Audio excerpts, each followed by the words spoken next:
I tell you what, you take out from here and then you ninja. And then you hit the person on the head now. So who do you think killed the deceased? Nobody?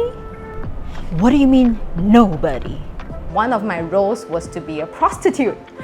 It was literally a tuto, which you cannot wear a bra inside. And I was just like, my contract did not state this. Do I really have to do this?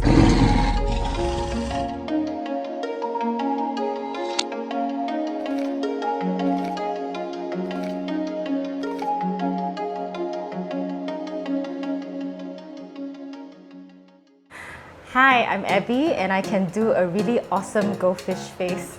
Let me show you.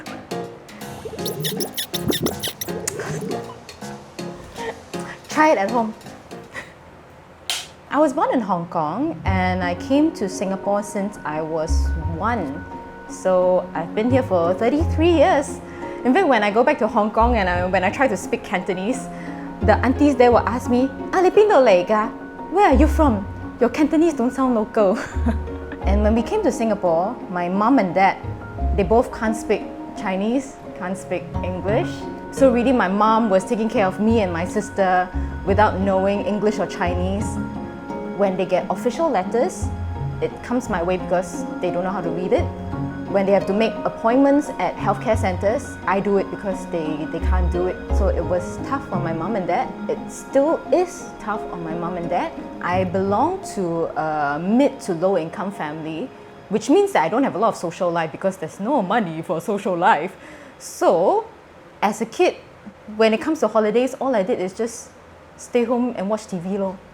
And I really loved Pokemon and I really loved Pikachu. Pikachu! Chew! Chew! Squirtle! Squirtle, Squirtle! Charmander, Char!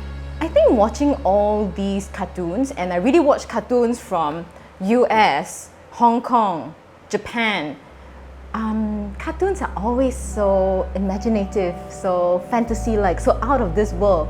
And that probably sparked something in me that I want something that's a bit more than the life that I have. So I always say acting is like cheating life. I get to live many lives at one go. So I remember when I was in primary school, lower primary, I was already writing my own plays for Teachers' Day. And then I'll gather my classmates to put up a show for our teachers. Eventually when it got to secondary school, my school had a level drama competition every year. So Sec 1, Sec 2, I was in charge both times and we both times won first prize. So yeah, that's when I knew, yep, I think that's the road I should go.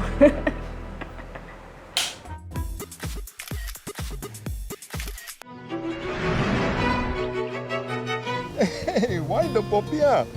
Didn't you check your test results? As long as we're meant to be, I don't care who you are. This is during COVID, and then all the musicians were starting to do live streaming. I'm a tech idiot, so I couldn't. So I just hop on to other people who are doing live streaming, and I just joined them.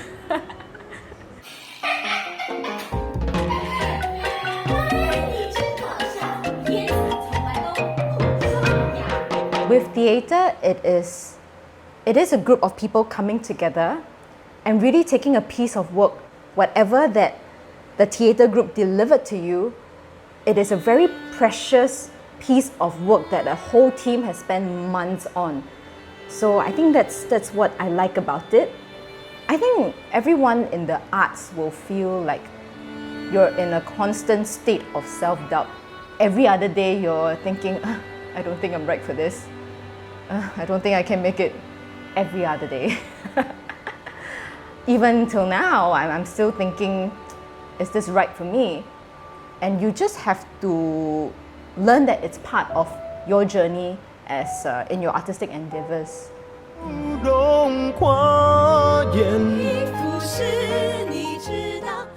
So as an actress, as a theatre practitioner, you wear whatever costumes they give you, And most of the time, I hate the bloody costumes. I'm sorry.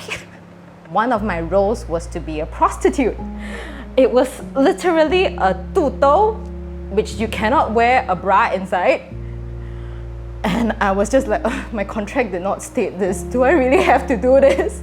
And not just that, okay? You wear the tuto, and then you have this crazy hair that is like 3-4 kg. And the whole time you're like, okay, don't zaokeng, but my hair very heavy. I don't know what am I supposed to do in my life now. Yeah.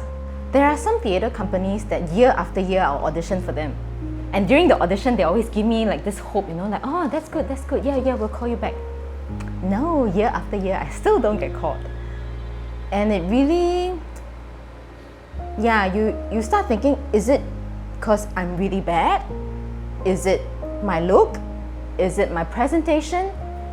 And all the time you need to prep talk yourself into thinking, okay, it's not just you, Abby, it is the circumstances, it may be the roles, or you just don't fit the kind of vibe they want, and it's hard to survive as a theatre practitioner if you're not one of the big names up there. So this is something that I've struggled with for many years. When you love something to the point that you can call it your first love, but it doesn't love you back as much, or at least you feel that way, it is a little painful. I have to do many things just to keep my theatre passion alive. I did a lot of side jobs. Because my theatre plays, one of them got cancelled, so I had to find other ways of income. I did Grab Walker, I was waitressing, I was chopping vegetables at a catering company. I even washed toilets. I was even a beer girl for a few occasions. I was a car model because they pay me 25 an hour just to stand there and look pretty. So I've really done a lot of part-time jobs.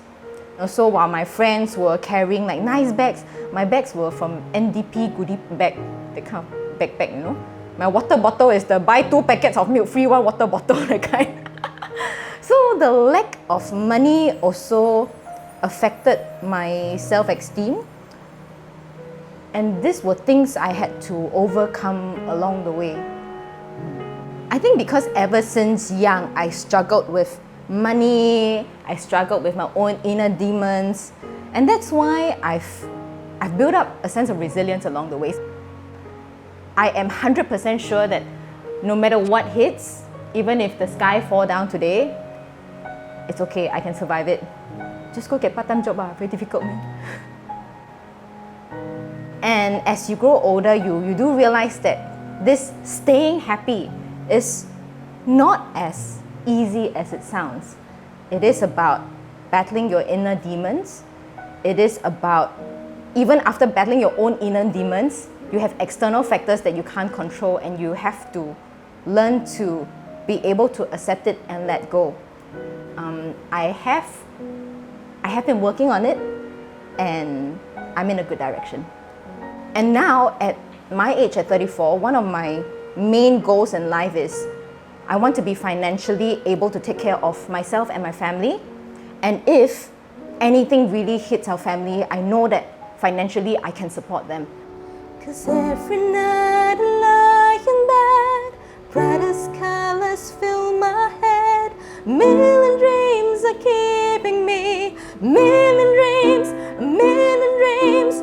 Think of what the world could be, vision of the one I see. Million dreams is all it's gonna take. A million dreams for the world we're gonna make. When I was young, I wanted to be like Mariah Carey, someone big on stage. Now that I'm 34, reality sets in. And it's also interesting how the older you get, the smaller your dreams become, and that's not necessarily a bad thing. That means that you start to learn how to appreciate the smaller things. You don't need all these achievements, awards just to quantify how good you are or how you feel about yourself. I often imagine myself going back, seeing that very messed up Abby in her teenage years, probably crying on her bed alone and trying not to let anyone find out. If I could, I would just write a note, slip it under her door, and just walk away. And the note will say, "You'll be just fine." I would like you to know that you are fine just the way you are. I think we live in a world where we're constantly being told, hey, you need to be better, you need to improve. Today, if you're an introvert, they will tell you, oh, go socialize more.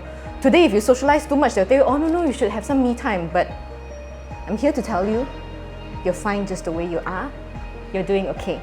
And you will turn out all right.